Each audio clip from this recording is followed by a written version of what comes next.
Iran ఏకంగా 10 లక్షల మందికి పైగా పోరాట యోధులను సమీకరిస్తోందనే వార్తలు కలకలం రేపుతున్నాయి. టెహ్రాన్ తన శక్తివంతమైన బసీజ్ వాలంటీర్ ఫోర్స్తో పాటు రెగ్యులర్ ఆర్మీ యూనిట్లను కూడా అలర్ట్ చేసింది. అమెరికాను ఎదుర్కోవడమే లక్ష్యంగా ఈ భారీ కదలి కనిపిస్తోంది. ఇది కేవలం సంఖ్యల ఆట కాదు. అమెరికా హైటెక్ టెక్నాలజీని ఎదుర్కోవడానికి ఇరాన్ తన భారీ మానవ వనరులను మరియు డ్రోన్ల సమూహాన్ని ఆయుధంగా వాడుతోంది.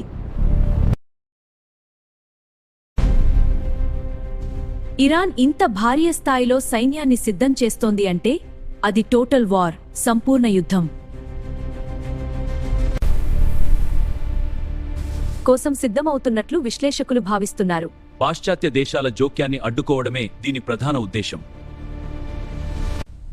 చర్చల కోసం ఆడుతున్న మైండ్ గేమా, లేక దశాబ్ద కాలంలోనే అతిపెద్ద యుద్ధానికి జరుగుతున్న సన్నాహమా? మీ అభిప్రాయం ఏమిటి? మీ అభిప్రాయాన్ని కింద కామెంట్ బాక్స్లో తెలియజేయండి. మరిన్ని అప్డేట్స్ కోసం సబ్స్క్రైబ్ చేసుకోండి.